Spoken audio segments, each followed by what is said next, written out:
Hello everyone. Today we are going to make seekh kababs. So this is a video on how to make seekh kababs. Seekh kababs, the word seekh really means a skewer. So this is what a seekh looks like. So when I say we are going to make seekh kabab, the traditional idea would have been to make kababs, wrap them around that seekh or the skewer, and then grill them over charcoal. That's the traditional way of making it. I'm not going to do that. I have my own cheat sheet, I should say, of making it very simplistic, because I want to make these, and I do make them and freeze them.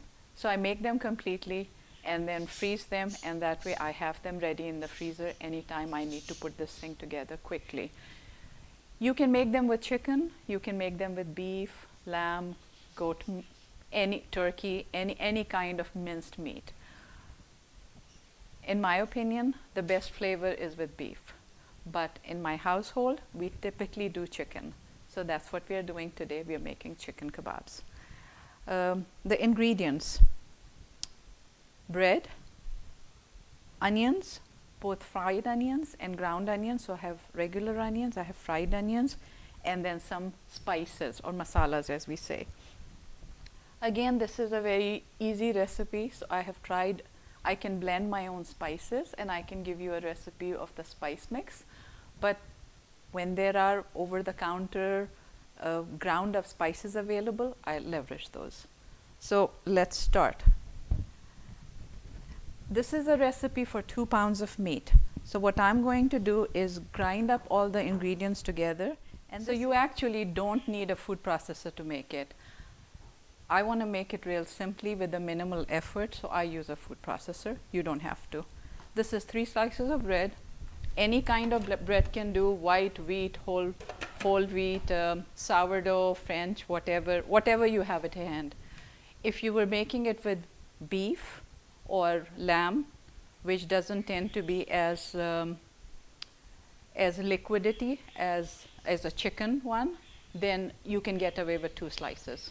I have 3 here because chicken tends to take a little bit more to form together.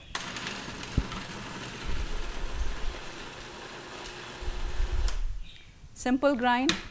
You can even use dry breadcrumbs if you don't have that. And we can measure it so that you have a good idea. It didn't completely grind, so I'm just going to keep it grinding. And I'll measure the quantity for you.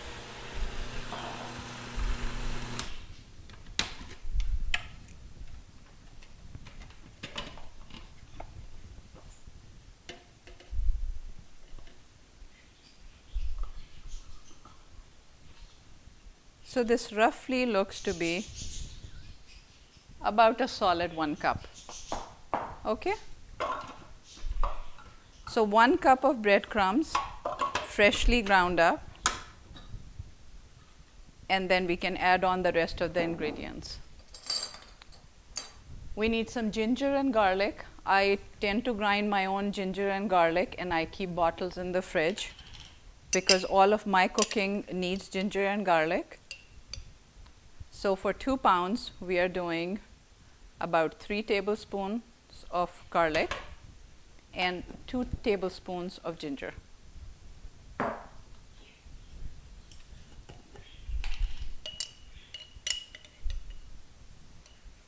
This is not an exact science. It's very forgiving. You can add more, little, doesn't matter. Okay, so we got our ginger, garlic, we got our breadcrumbs. Salt, about 1 teaspoon of salt.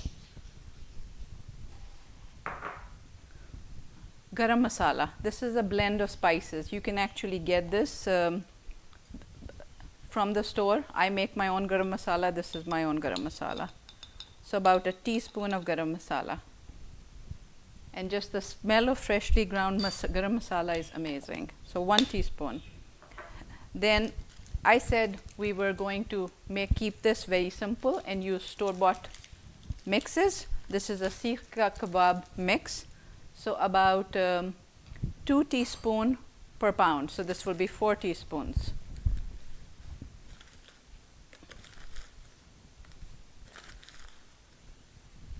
So 4 teaspoons of Seekh Kabab mix, and then all I need is a whole bunch of onions.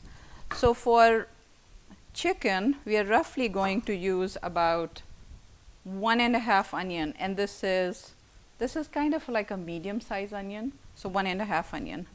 Doesn't need to be chopped because it's all going to get chopped together, and all I need to do is just add it to my food processor. Now, for people who don't have a food processor and want to do this by hand, you can certainly take all the ingredients and, for example, the breadcrumbs, you can buy store-bought breadcrumbs, and then you can chop the onion very, very finely. Traditionally, that's what people used to do. They would chop the onion very finely. I started making them this way because of interest of time. I didn't have the time to sit there and chop up all my onions finally, so I wanted to keep it really, really simple, and that's how I got into, let me just grind up the whole thing.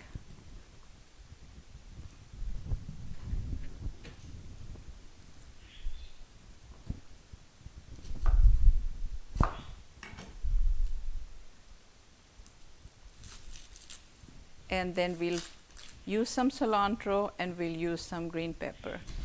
So this is a jalapeno pepper. I don't want it to be too spicy, so I'm using half a jalapeno. You can actually use even one whole jalapeno if you want it to be a little bit more spicy. Okay, there's one more ingredient, fried onions. If you want to do this, do a better job than what I'm doing, you can fry your own onions. I don't want to go through the effort of frying my own onions, so I just use store-bought onions, and I'll tell you roughly about half a cup of store-bought onions, and just grind everything together.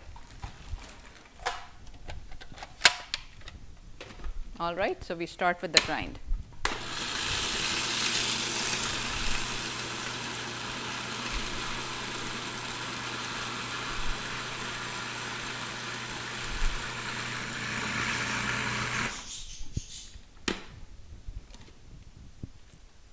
Almost there.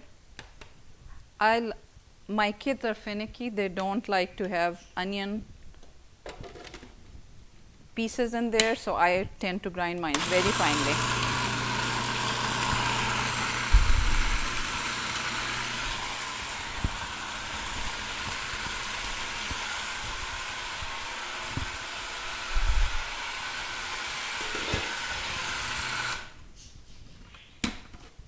Okay, all done. Now, if you were doing this by without a food processor, you would have just ground up the onion, taken your sautéed onion, and it is onion that you have fried. So you slice that onion really, really finely, and then you saute it until it comes to a dark golden brown, and then you take that onion out and you mix it. And that would make for all of your spice mix. This is kind of what it looks like, and then you mix it with the chicken. Now, again, going by with my traditional recipe, what I would have done is I would have actually chopped up the stuff and then mixed everything by hand. I don't want to do that. It's messy, it takes time. So what do? I just throw it back all in and I mix it together. Now, you just need to be a little bit careful in this whole process. You don't want to grind it so that it comes together like a pate. What you want to do is you gently just want to mix it together, right? So mix it very quickly. Oh, and here's our cilantro. This is the place where we would add in the cilantro. And notice that this is all just chopped cilantro. I haven't done anything to my cilantro except washed it and chopped it. I'm throwing it in stems in. And then half my chicken, 2 pounds of chicken.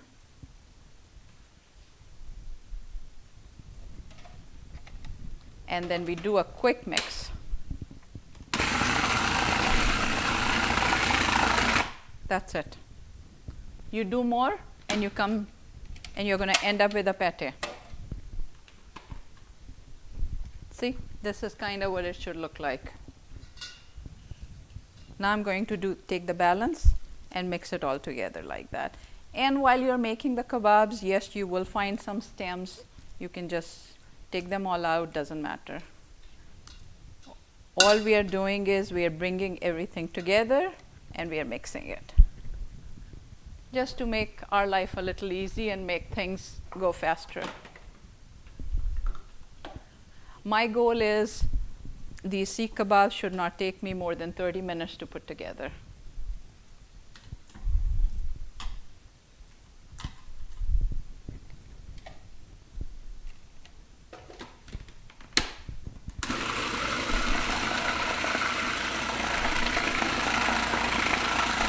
That's it, all done. Now we start to shape them. So if you were looking for a traditional recipe, you would have skewers and you would be putting your ground meat now in skewers and putting them together for grilling. That's our traditional way of doing it. My cooking tends to be a little healthier and easier. I tend to make things that I can make quicker and faster. And I want to avoid a lot of oil. So if my mom was making it, she would be taking this and she would be frying the kebabs. I don't do that. I bake my kebabs. I don't add any additional oil to my kebabs. Makes life easier in two ways. All the kebabs get cooked quickly, and then there is no fat in my kebabs. Okay, so if people were making it, they would be using these, and I can show you one just so you get an idea. They would be shaping them like this. So traditionally you would see a hole in the kebab. I don't have time for that. So I'm just going to shape my kebabs in a log. Kind of looks like a smaller version of a hot dog.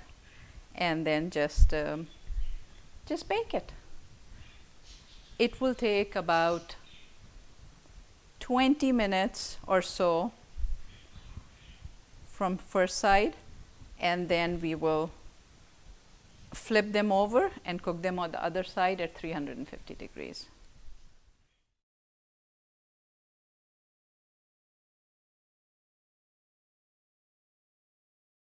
Now that we have made all our kebabs, I'm going to now bake them. But before baking them, I was going to show you something that we can do differently if you don't want to bake them. So traditionally, these kebabs would either be grilled or they will be cooked on the stove. So I thought I could cook a couple of kebabs on the stove, show you the difference, and you can try out both ways to see what your preference is. But for bulk kebab makings, that's what I generally do. They go in the oven for me. So I have roughly 2 dozen kebabs, so about a dozen kebab from each pound. That's our yield. So 2 dozen kebabs. I'm going to take out 2 and then fry them. My oven is being heated.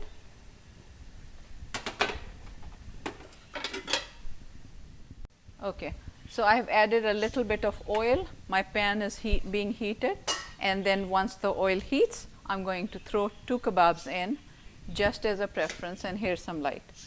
Okay, once it heats, I think we're almost there. So I'm just going to take out 2 kebabs and stick those 2 kebabs in.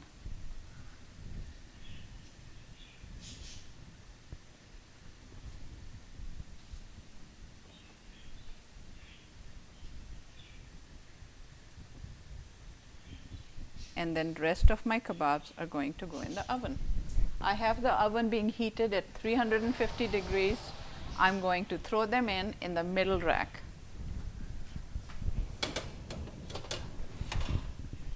If you want, you can drizzle a little bit of oil, or you can spray them with oil. I generally don't, but you can. It just makes it a little crisper looking, nothing more than that.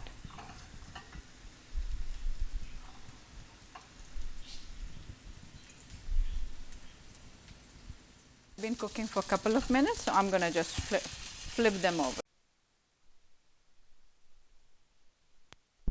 Yeah. Huh. So this is what a kebab should look like if we were to be cooking it manually on the stove. And then to really cook it right, because it's chicken, you want to flip over on all sides and cook it over. Now I'm cooking it over low heat, and you cook it until it's done. Now what would you serve with them? You can serve them with naan, you can serve them with rice. Traditionally it's a good idea to eat them with some sort of a chutney. And next time we'll make some cilantro chutney, cilantro and mint chutney.